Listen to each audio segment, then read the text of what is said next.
Alright, and welcome to part 2 of the River Hounds kickers match extra time, and also just the weekend rundown in the domestic leagues and over in the EPL, because I know a lot of you are EPL fans, so we'll just run down the narrative in that league as well, and give my supporter shout out and talk about kind of the Steel Army news here a little bit.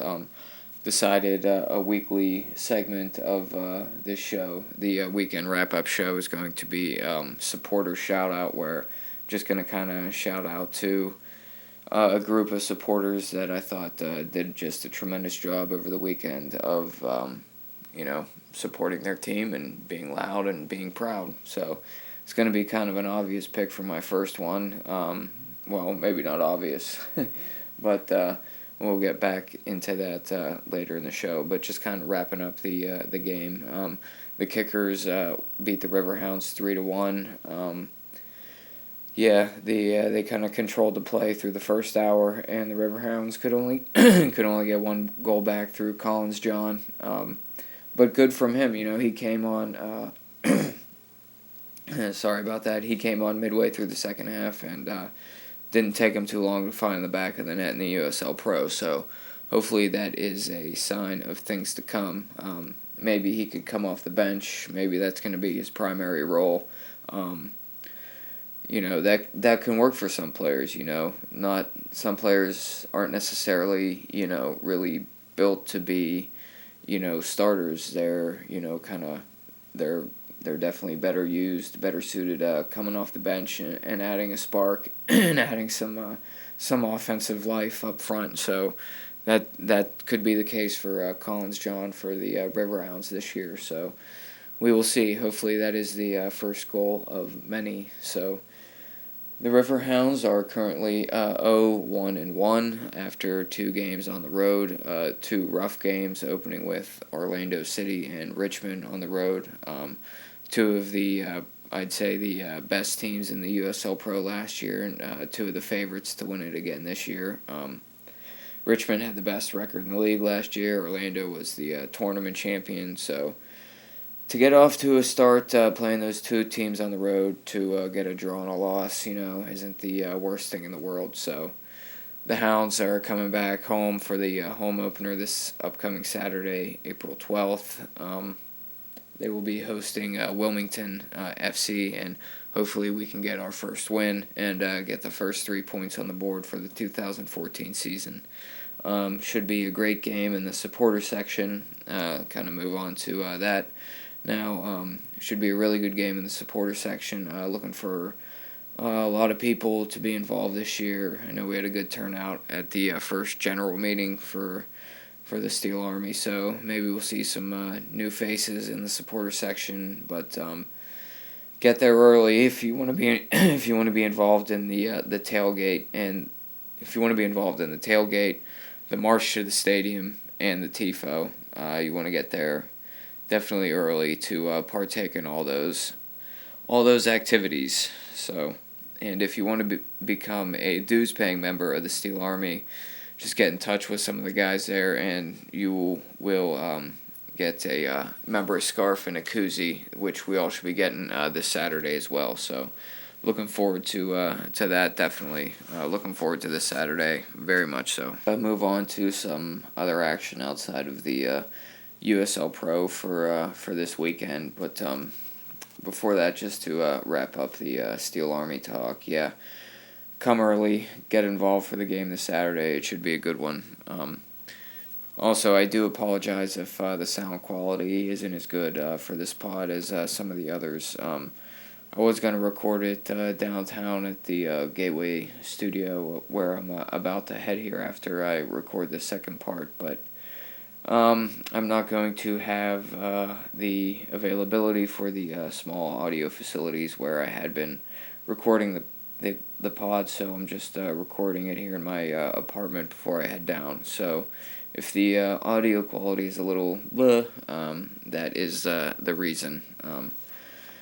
Alright, so let's get into some MLS scores. You had the big Cascadia Cup, the Pacific Northwest Derby in the MLS. pretty exciting game, I guess. It was Portland 4, Seattle 4. I myself am a somewhat Portland supporter, you could say. If I do support a MLS team, it is the Portland Timbers. I'm not a full-blown Timbers supporter. I don't follow them as much as Fulham and the River Hounds and even the U.S. men's national team, but my dad does move back and forth between the Portland suburbs and Pittsburgh. He's actually moving back out to Portland this summer, so that's kind of my loose tie to the Portland area and the Timbers. So if I do support a MLS team, it is the Timbers. So, well, sorry for going off on that little tangent there. But this game was pretty wild. Finished 4-all, 4-4 draw. Yeah, that's insane. But I guess even more insane is that I guess the Timbers supporters, the Timbers Army, they didn't have a tifo. So what's up with that, you guys? You don't even have a tifo for the Sounders? Come on, what's up with that? I did see the Sounders in the away end. I saw this picture posted on some of the North American Terraces website. The Sounders had a little banner that said, same shit stadium, twice the price. So that must have been referring to the price increase that they must have paid for this game. So, football becomes more and more expensive by the day. That's no surprise. So tickets are going to get more expensive at the top level, so they should be used to that. Moving on, Toronto FC got back on track after they kind of stumbled last week. They beat the Columbus Crew 2-0. Bradley and Defoe getting back on track there again to get Toronto's third win of the season. And I believe that is already the most wins they have ever had in an MLS campaign already. And it's only early April, so congrats to them, and it looks like they're going to have a pretty good season this year. Okay.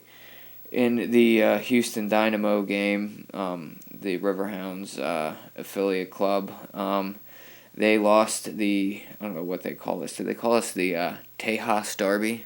The Tejas Derby.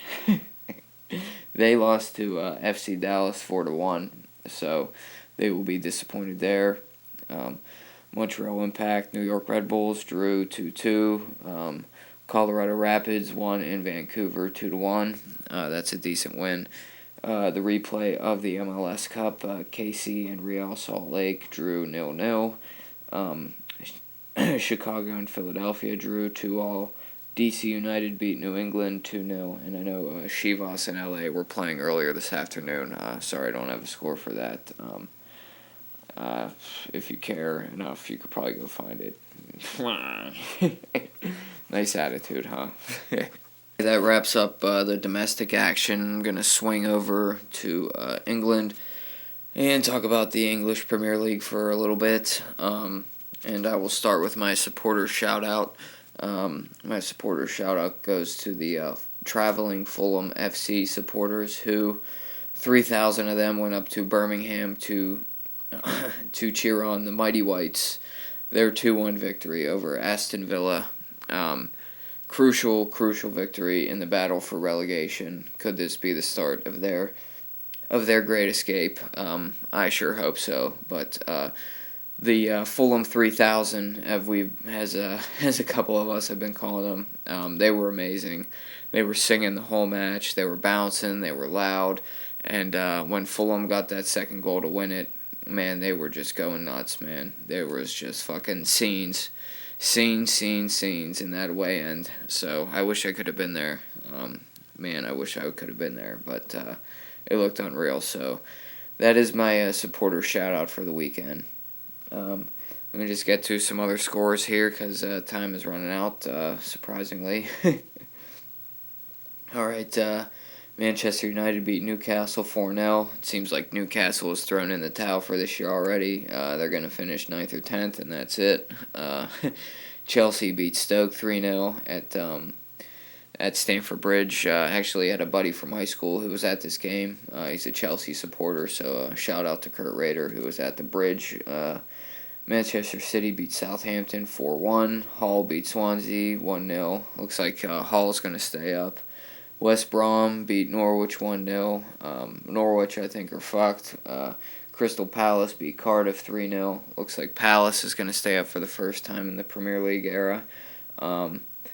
Cardiff are fucked. And today's action, you had Everton beat Arsenal.